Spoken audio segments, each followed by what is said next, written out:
here we are on Ness TV with Mr. Lee Bright from Tangential Music. How are you doing, Lee? I'm very well, Ness, and thank you so much for inviting me to this program of yours. You are welcome. So this is a Diggin in Blazing Music Shop, eBlaze shop, and I have in my hand this incredible record called Blue Dream, Trip to LA on your label, Tangential Music. It was our only foray into the world of vinyl. Mm-hmm. When I started talking to Andy during lockdown, Andy Compton, because this is Andy Compton with some friends from the west coast of America. When I started talking to him during lockdown, we'd already been having conversations for a number of years, and I was a big fan of his work, and I had a huge amount of respect for him. He messaged me to say that he had this project that he was looking to find a home for, with the caveat that it would be released on vinyl. And I think that might in part be due to the fact that he partnered up with a guy called Brad Kent, who has a studio. I think it's in LA or San Francisco. He has a studio and there's a lot of analog equipment. Okay. So I think it was sort of part of the deal was it's got to be on vinyl. I had some doubts. My partner, my life partner as well, Catherine, she had some doubts, but I think I managed to persuade her that Andy's, he's somebody that I revere. He's somebody that has a huge amount of respect globally, a huge amount of fans, and I was talking earlier to someone, actually, he's just released his 50th album in probably 30 years or thereabouts. Anyway, we struck up a deal, and we got sort of stuck in that vinyl overload scenario, so we ended up waiting a lot longer than we were told we would have to wait. This was 2020, I think it was, so album ended up coming out 9 months after it was planned to come out. Well, at Ness Radio, we're already fan of this record. So let's get into the shop. Okay. So to see if we can hear it, and we're going to hear a lot of records that are important for Tangential Music and also for Ness TV. I'm honored. Come in. Hello, Eric. Hello, guys. Hi, How Eric. you doing? How you doing? You okay? Yes. So, Thanks for inviting us into your shop. isn't it a wonderful shop? It's a beautiful shop, and one of the things that always hits me, if you like, when I go into a record shop. So the first thing is the smell. The smell is very important. So there's the smell, and there's something unique about second-hand records. It's not there with new records. It's something very unique. The second thing is, and I was talking to a friend earlier, I haven't been in record shops very much at all. Really? Let me get next to you. No, I haven't been in record shops. But the second thing is as I'm looking at the covers, Okay. I am some of these records I know, but as I'm looking at the covers, I'm remembering the first time that I found that record, and I'm remembering where I was, and I'm remembering how much I paid for it. Now, there's a very interesting record in the window. I think Johnny Pate, Shaft in Africa. Okay. I got a copy of that for free because I used to work with this very nice lady whose husband died early, and she said, "Would you like to come to my house?" Because my husband, I know it was a bit strange. I was kind of like, "Do you think is this going to be okay?" Anyway, I went to her house, and she said my husband collected soundtracks on vinyl, and she gave me about 400 LPs. And there was some amazing records. She didn't only give me 400 LPs. She gave me a really high-end hi-fi system as well. This And is she a said, "Take dangerous it all man. away." So this is how I got my copy of Shaft. I don't have any records anymore. All my records are gone. Okay. But the Earth, Wind and Fire record, and I can't remember which one it is. It's one of the early ones down there. I think I paid 5p for a copy of that at a flea market in about 1988. Okay. The Inner Life record over there, I bought that from Crazy Beat Records in Upminster. Crazy Beat Records, for those who don't know, is probably one of the best records on the record stores on the planet, apart from yours, Eric, of course. Big shout to Gary Dennis and Roasty. Yes, Crazy Beat Records. If you don't know, you'll find it on Google. So Yeah. I can remember Crusaders Street Life. Yeah, I got that. I think I bought a copy of that around about 1987, and I think I bought it in a shop in Clacton-on-Sea, Essex. At the time, there were about 6 record shops in that town, as there were in many towns across the UK and across many countries. You're a music veteran, so I mean, you've done so much. Of course you are, and it's such an honor to have you here, especially as you are a resident DJ at Ness Radio with your radio show. Bringing out amazing new music for us to discover. But there's so much to say. Let's play first this record because we've got a lot of records to listen to, and I think people are gonna love it. Love it. Okay. There you go.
So deep. I just want to say that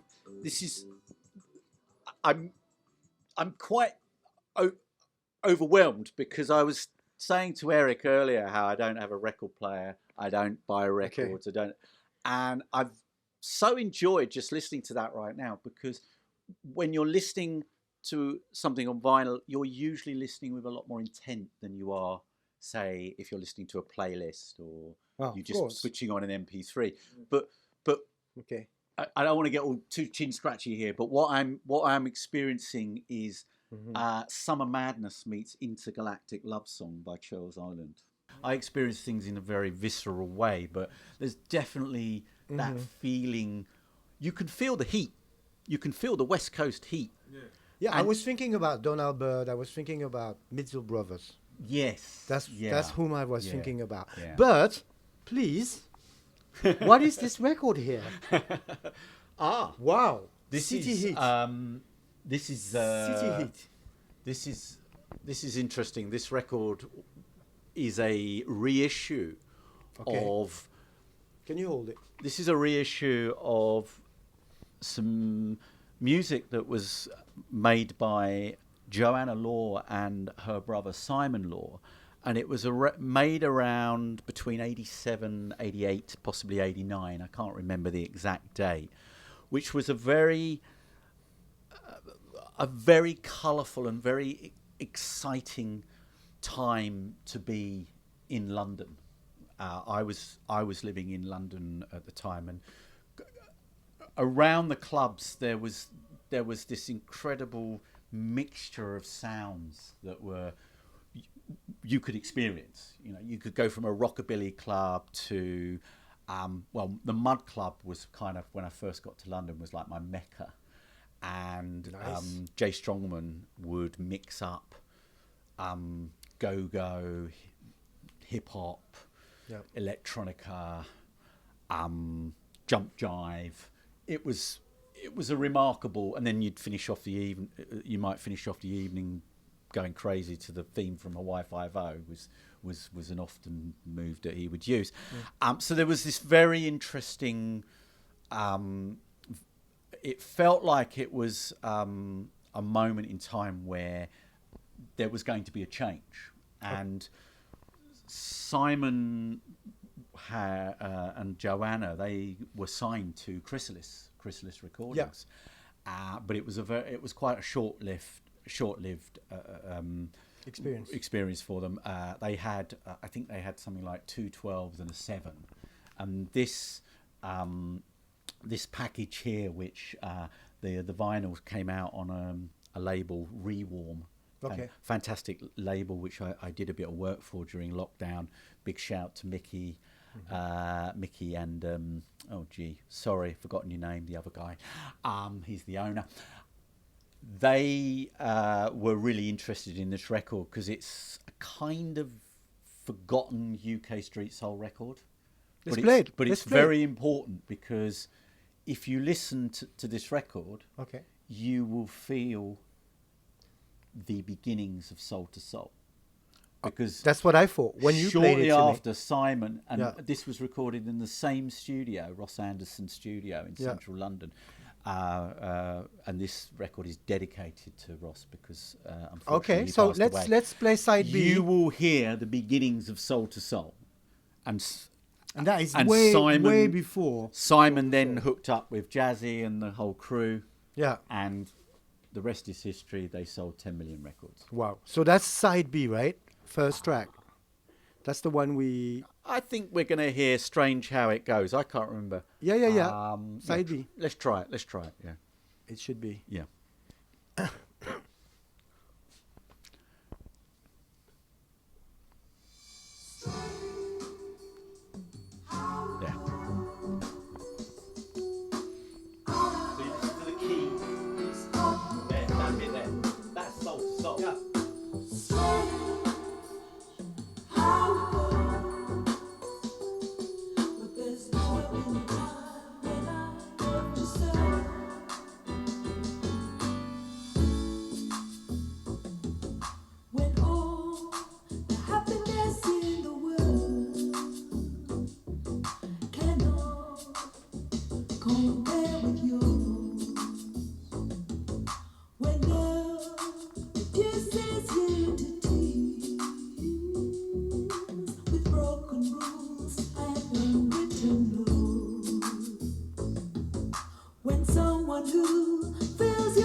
It's a great. I remember when you sent it to me. I've got the karaoke version at home. I just want to say it's Ali. Ali, I'm so sorry, Ali, if you're out there. I'm sorry I forgot your name. That's okay. It has been a very long day, and I just want to say a huge thanks to Joanna and Simon for allowing me to look after some of their catalogue. I wanted to speak about Joanne, because there's some amazing music you have pushed and promoted, and I helped you with a couple of tracks. I met Joanna in 2000 or 2001. For a very short space of time, I had a label called Recreation Records.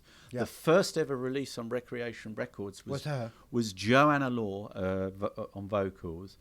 Production was by Simon, her brother Simon, and Lee, a guy called Lee Hamblin, I think. And Lee is now he's running a yoga school in Greece or something like that. And the cover is a sun, right? No,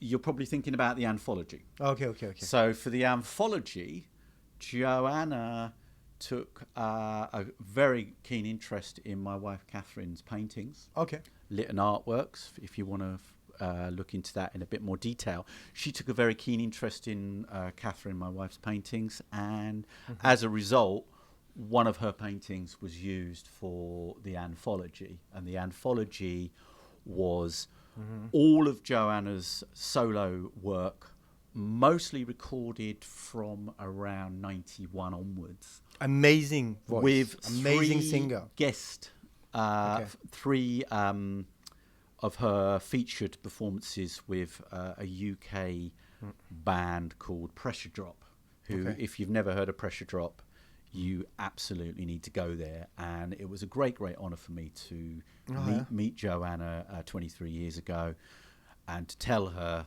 that You're Mine, which is one of the records that she featured on, worked with Pressure Drop, was the record that never left my box. Amazing. Actually, never left my record box. And actually, all the records I have left, it's still in the box. Okay. Very smoky. actually, I sent the track to Omar, and he loved it.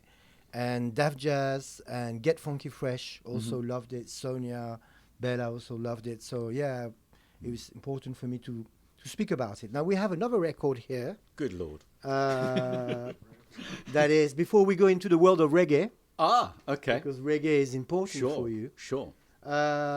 We want to speak about this guy here. Beautiful cover. Yes. Now, when I first read the name, I was going, K3ELU. What is going on? You do need instruction.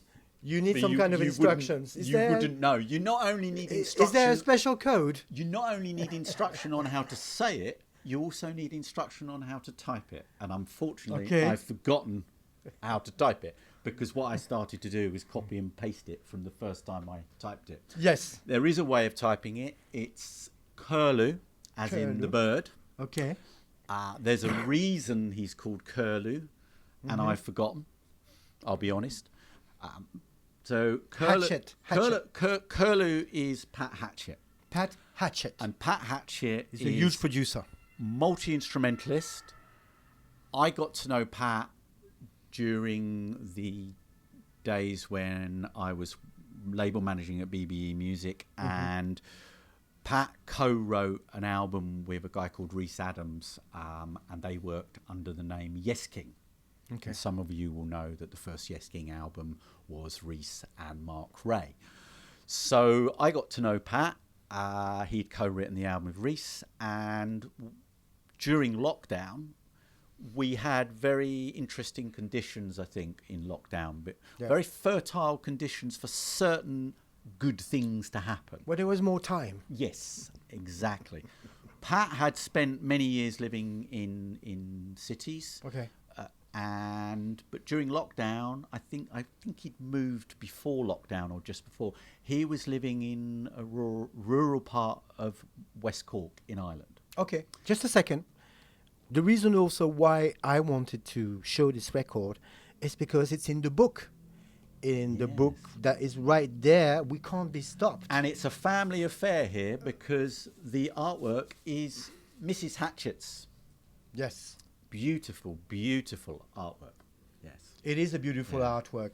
So I had chosen at the time to do this photo of, the I would say the family, the Lee Bright, the Ness, the Sonia, the extended family, Blaze, the extended family, the Omar family, the Sonia family, the Daf Jazz family. It's all a family.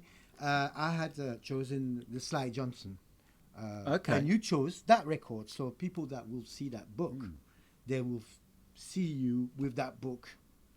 Well, with that record. The curious thing about this record is that he self-released it, so I'm not really involved in it. Really? I'm more involved in it from a kind of super fan angle. Okay. But the other thing is I do look after the publishing of the second Yes King record. Well, that's quite something. So let's and Pat and I let's play it. We got chatting, and as a result of that chat, I organised a couple of remixes. But he had already organised one remix, which I released, and he had found a Russian poet online, and he'd found this poem, and as a result of this Russian poet, Igor Pose, who I've subsequently met, a bromance has blossomed between me and the poet. Me and the poet. If you're out there, Igor, next time you're in London, we'll have more than I would say that Lee Bright is the Austin Power of music. That is what I think. Okay, let's. Always a surprise. What an amazing track.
Yeah, it has that Afro beat. I'm gonna say a big shout to Justin, Truth and Lies, ex-Friendly. I'm always robbing his words because he's so much better with them than I.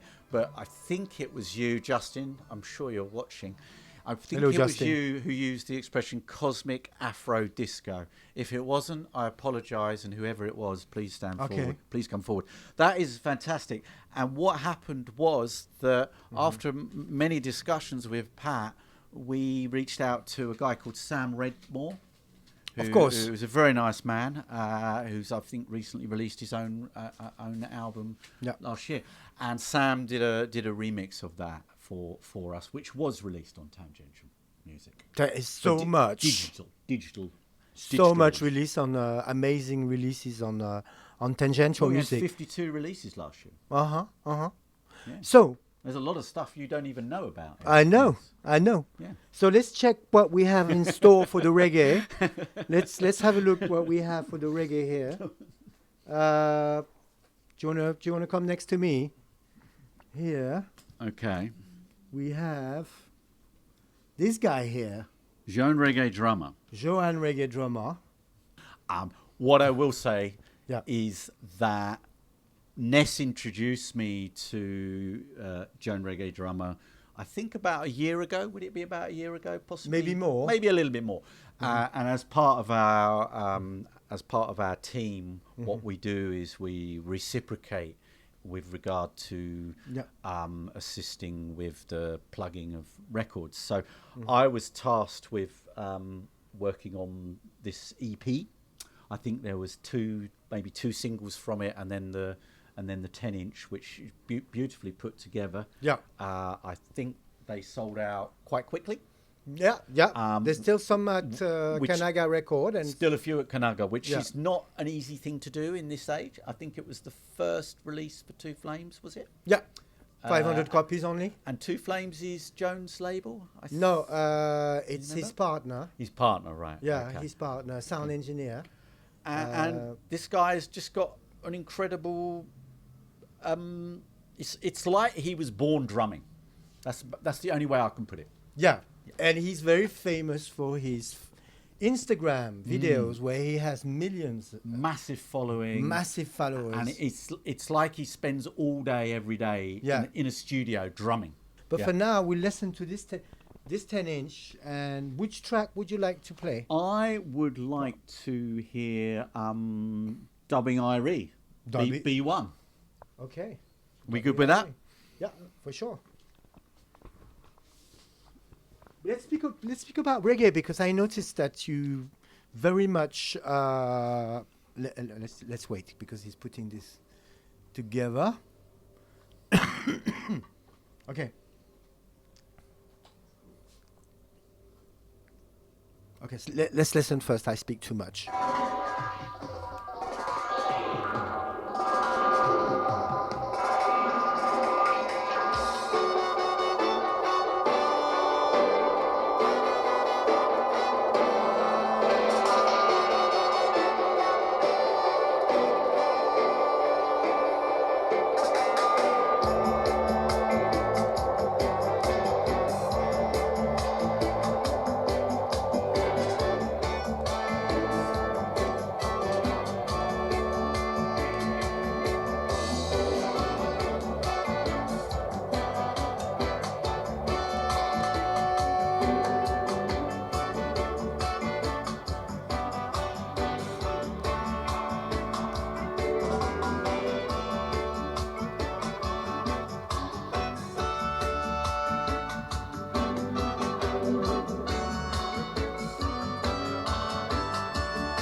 Yeah. You know a great record when each time you listen to it, you hear something else. Yeah. And this is a fantastic system in here. Respect, Eric. I'm listening to this record. Anyone who grew up listening to the charts in the UK in the late 70s, early 80s, maybe will get this. This sounds so much like that whole... There was this big revival thing going on, which maybe was kind of spearheaded a little bit by the Specials, UB40, the two-tone thing, and I'm actually hearing a different record to the one I worked on a year ago. What? This is fantastic. This is absolutely fantastic. And I don't. You were going to say let's talk about reggae, but I don't want to talk about reggae, because what I actually want to talk about is what Mark Mack said on Facebook earlier this week, or was it late last week? And he was talking about how, I think, annoyed he was about genres, because really there's just music. Okay. And I think it got a bit political, because he was talking about how essentially what the genres came along because it was business people, generally white business people, who just wanted to sell units. So putting a genre to something, putting a category to something, kind of makes it a lot easier. But this is a great record, and if we're going to, it's a dub explosion. Yeah, I'm explosion. I'm going off at a tangent. So for those of you who know me, you will also know that the reason the label is called Tangential Music is because I'm constantly going off at a tangent, and the reason the publishing company is called Genre Fluid Publishing is because my wife Catherine woke up one night, or she couldn't sleep one night. When I woke up in the morning, she said, the publishing company is called Genre Fluid Publishing. I've already registered it, Company House, and I've registered the domain. Okay. And I was like, it's amazing. Because we are, I contradict myself as well. We are genre fluid, even though we don't like genres. We are genre fluid, and I am completely tangential. Because we could be talking about one thing, and the next moment we're talking about something completely different. Well, that's why we love people like you, you know? Well, thank you very much. So eclectic, no genre, no styles. What is important in music is the soul of music. No borders, exactly. So let's have a look. Come here. Oh, we're going over here. Yeah, please. Okay. We're gonna have another very important record here. That is thanks to actually Digger's Factory. There's only 300 copies, and it just came out last week. So this is fresh, very, very fresh. So it's Kinoos and UT. And UT is a very important artist for me, you know. UT is originally or From has France. I No, thought- the Turkish origin guy is Kinoos and UT. Excuse me. Sorry. UT Juliette Vortex is French. Okay. And she's the multi-instrumental player. There's some very powerful YouTube videos of them playing live together. They are amazing. Yeah, they are amazing. Yeah. And also, it's important for me because Kinoos and UT is the sound engineer of Lagos Fogs. He's the one that mixed and mastered the album. Chaos. The album Chaos. Yeah, that just got top of the world songlines distinction winner. He did. Yeah, And we don't have any. No, and I actually called all the French English press, W.H. Smith, Brentanos, they don't have copies of the magazine. And Justin's done Nottingham, and they don't have any copies there either. Doesn't matter. Anyway, the record is here, and the good thing is that this man here actually has collaborated with Kinoos and UT. Ah, When I played that album, he loved it. okay. So we're going to hear it on vinyl for the very first time in his shop. Cool. Thanks to Lee Bright Superb. Well, and Ness. So you like the track Sahara? That's your favorite? I think that's the one I played the most. Okay. It's one of those albums, like so many of the records that we're looking at here or we're listening here, and all of these records. Each time you sort of go into them, you will hear something new, and you will maybe change your mind as to what your favorite is at the moment. My favorite is Pergamino, because it has that trip hop kind of, I don't know. But Sahara is great, so let's listen to Sahara. There you go.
Okay. So I have goosebumps. Me too. I feel like I've been sort of transported to the Sahara via a mid to late 50s Hitchcock movie. Wow. That's the vibe I'm getting right now. But it could be different later, depending on how much wine I drink. Let's try. I want to play the other track. Pergamino, tu peux? Pergamino. Yeah, I really want to play that track for some reason. I don't know why.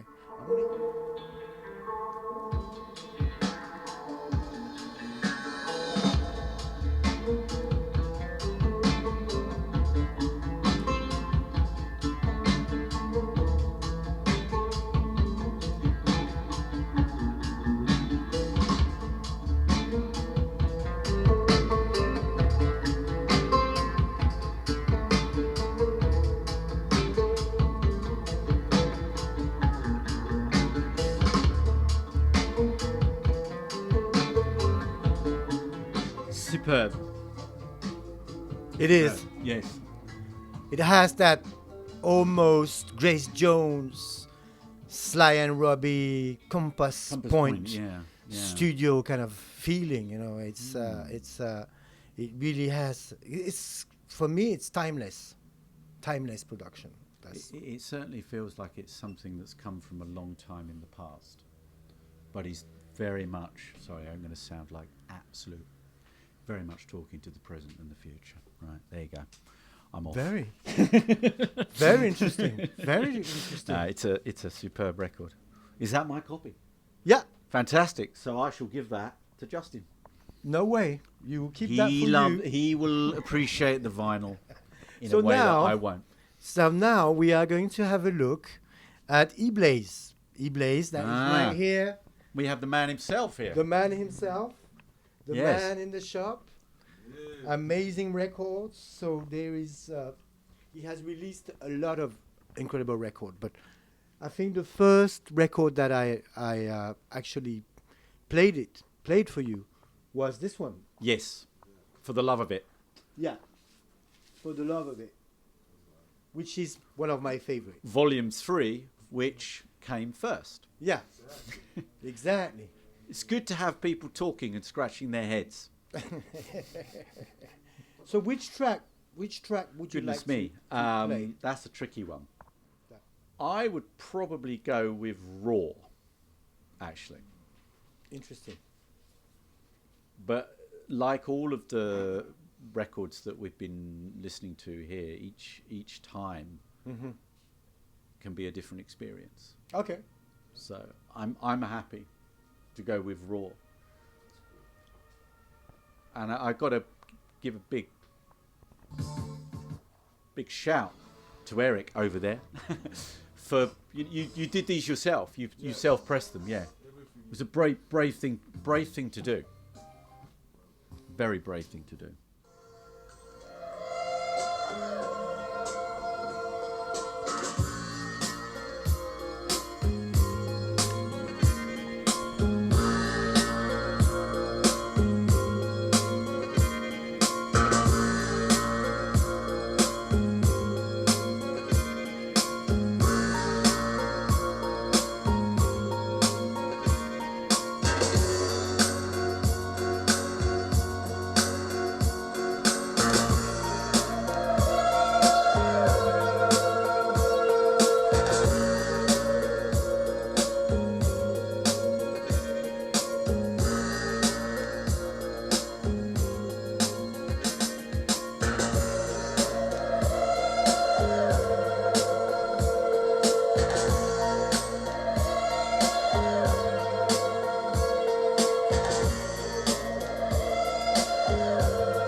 Yeah.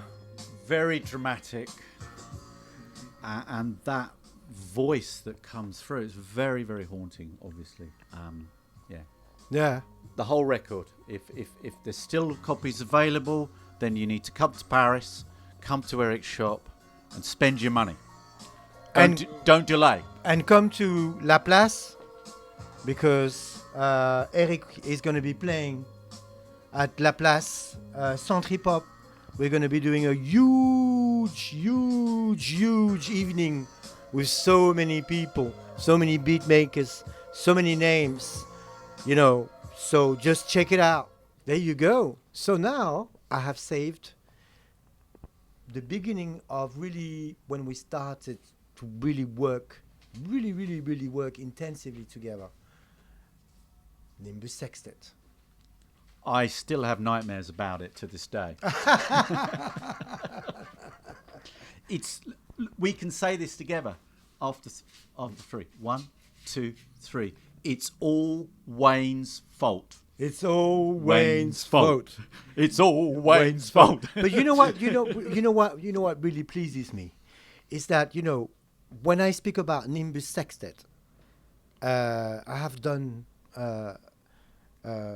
As you know, on last Friday, I did a press conference for the book. Yeah, okay. For We Can't Be Stopped. And I spoke about Nimus Sextet. And what happened is that some people from Belgium came to Bettino's shop and bought Nimus Sextet and sent me a picture of saying, "Hey, we bought the album. Wow. You spoke about it. Fantastic. It's a brilliant album, you know." And I sent the interview that we did of Joe. You know, his really nice interview we did. Yes. And so I want to know how this Nimus Sextet started. Let's take the record. Let's take the record. Oh my goodness. It's oh gee, I don't know how to say this really. So there's 2 albums. Okay. Dreams Fulfilled was released during I think the sort of autumn of the first year of lockdown, October 20, I think it was released. And then Forward Thinker came late 22, early 23. Time becomes a blur. I was introduced to the band leader of Nimus Sextet, Joe Nichols. I was introduced to him by a guy called Wayne Dixon, who who I had previously met through my work at Cherry Red Records. Okay. Wayne was managing a label, one of the Cherry labels, BBR Records, and he introduced me to their music because he sent me some live recordings, and I was really, really taken with those live recordings. The next thing I know, Joe, I think was still at university. I think Joe went to university in Edinburgh. He introduced me to some live recordings. I was really taken with that. And we ended up having some food in London. We had a really long chat, and we agreed to stay in touch. And the short story is that fast forward to the release of their first album, Dreams Fulfilled. Wayne insisted that I did the publishing, because they'd signed, the band had signed. Wayne is the co-producer along with his partner Luigi Pasquini. They work under the name Nuovi Fratelli, and they work out of this studio in Glasgow called Dystopia Studios. And so Wayne insisted, and Wayne is very persuasive. So the reason it's Wayne's fault is because I then, with my wife Catherine, we set up a publishing company. Really? That's the only reason.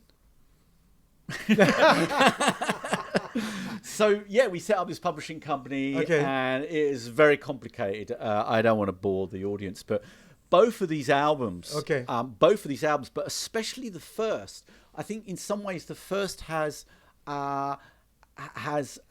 more memories in a way, because it was released during a very unusual period in our history. Where many of us were locked indoors. It was how are we going to promote this record? And so what happened was that we set about gathering, if you like, or just set about talking to people who were locked at home who wanted something to do. And we ended up with all these remixes. And I remember. And I think I was talking to you the other day, and you didn't know that Matthew Herbert did a remix. Crazy the number of remixes. I'm not so sure he did either. But you know, we had a lot of people on the remix tip. We had Chris Reed, we had Ghost Chant, we had where are we? Very big list. A long list, most of whom I've already forgotten. But it was so this record, the lifespan in some ways was longer, but it's a record that is people are going to be listening to that in 10, 20, 50 years from now. They're still going to be listening to these records. And you know, the first time I heard it, I actually fell in love with Trapdoor. Trapdoor. But you choose which track you prefer. Oh dear. You prefer for us to play. I'm probably more into what I would call the more sort of introspective side of this record. So I wouldn't mind listening to Seance, but as we're on the TV, let's go for Trapdoor. Because it's Trapdoor is more... Seance is a bit more complicated. Yes, thank you very much. That's all right. That's all right. That's fine. That's fine. It's just as well. Thank you for bringing... It's just as well my producer is here. No, thank you for bringing all those amazing records and all those stories. Well, I got to say a big thank you to Quentin from Strut for letting me bring some of those records. Hope I don't get you in trouble, Quint.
Amazing.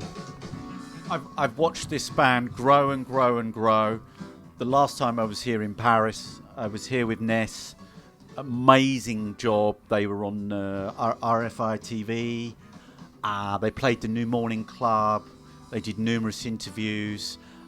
Since then, I didn't even get to see the gig because I ended up having to take the door, to be on the door. Thank you, Ness.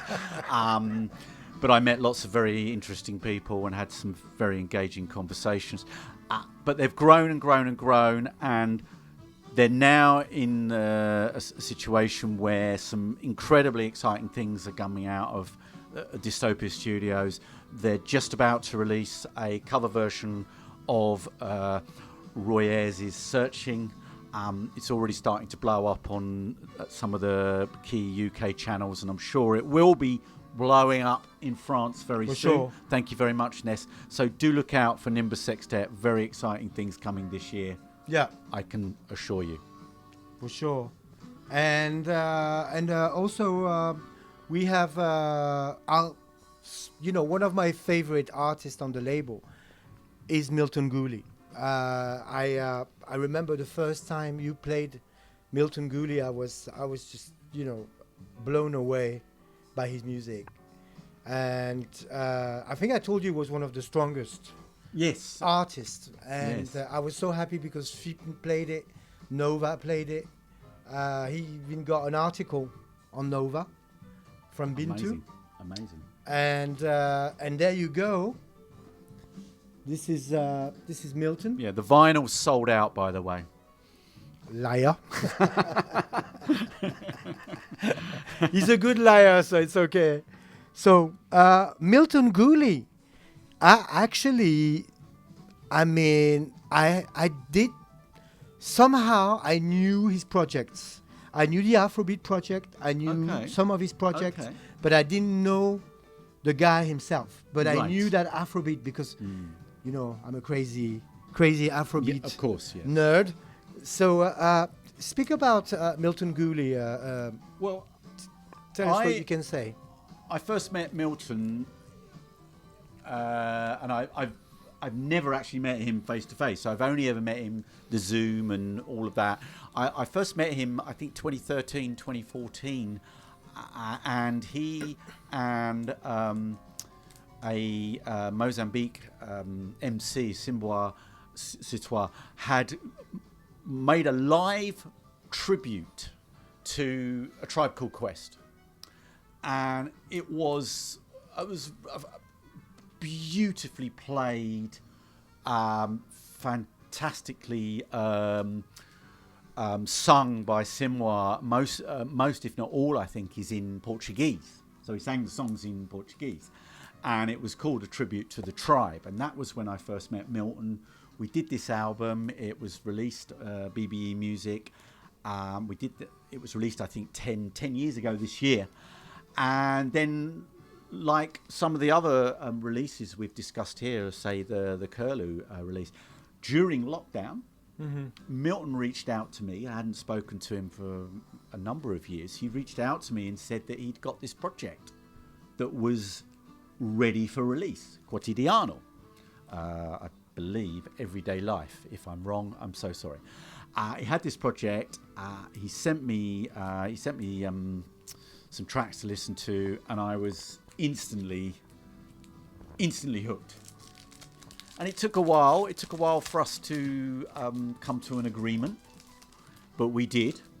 And the album was then released, I think, in 2022. I think the album was released, and we've been releasing music, interpretations of the recordings ever since. We're up to, I think we've had 13 remixes.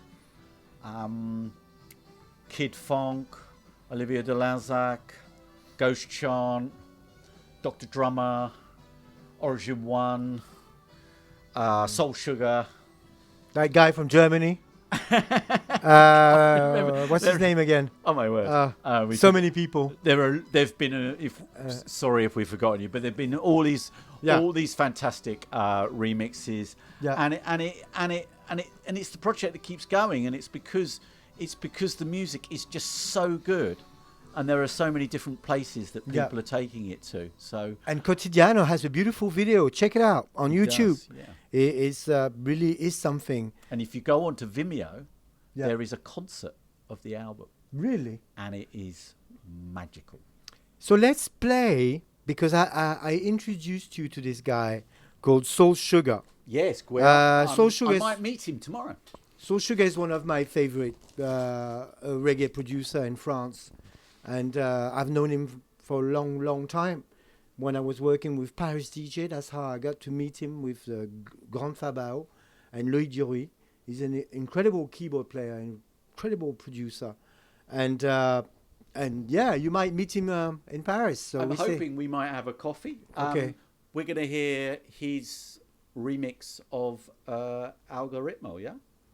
Yeah, go on. As notícias estão espalhadas no meu plasma. Filho do meu céu, só tive opinião. O algoritmo vem vindo a cumprir a sua função. Mais momento que choca, mais divergência e confusão.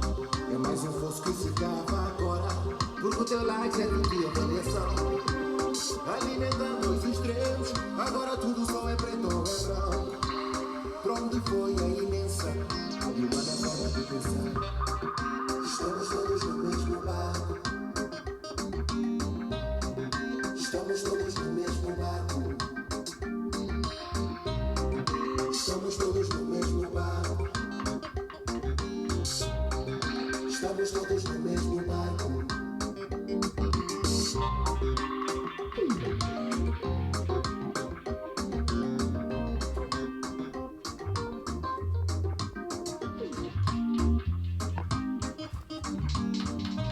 Okay. Good Lord. Do you know the album? Do you know the chemistry? I've never seen this 12, but the album. I can remember the Chemistry album. It was Bob Jones was a huge influence on me in the late 80s, early 90s. And he played this track on Kiss FM, as it was back then. The Surgery. Fantastic show. Who's Fooling Who? That's the track. I don't know this one, but do you know Who's Fooling Who? Yeah, this man has culture. This man is incredible. Yeah. Paid a lot of money for that record at the time. Really? It still goes for a lot of money. Does it? Oh, yeah. So Crazy Beat Records. So thank you so much, Ali Bright. Thank you so much for having me, and thank you, Eric. We want to mention some upcoming releases on Tangential. First, Frank Beyond. Frank Beyond. The name of the album is Radio Masoda. An amazing album.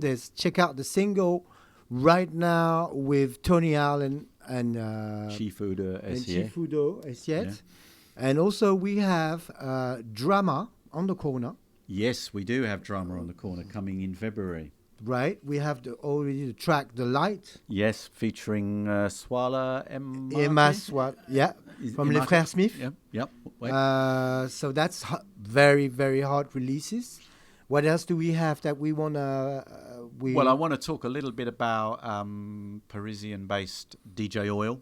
His album Phantom is being reissued, remastered, expanded version, some bonus tracks which weren't released at the time, and exciting things going to be happening with DJ Oil over the next year or two.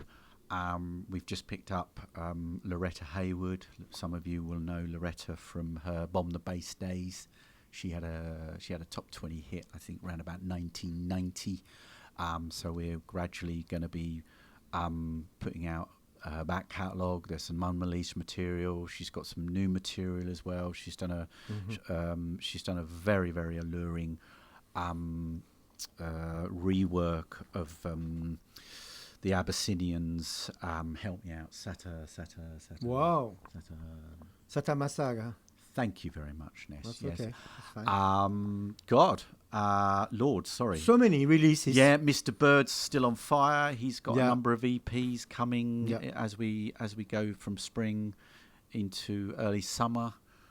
And there's a new artist on the block called the Soul Infinity Orchestra coming out of Nottingham. And Wow.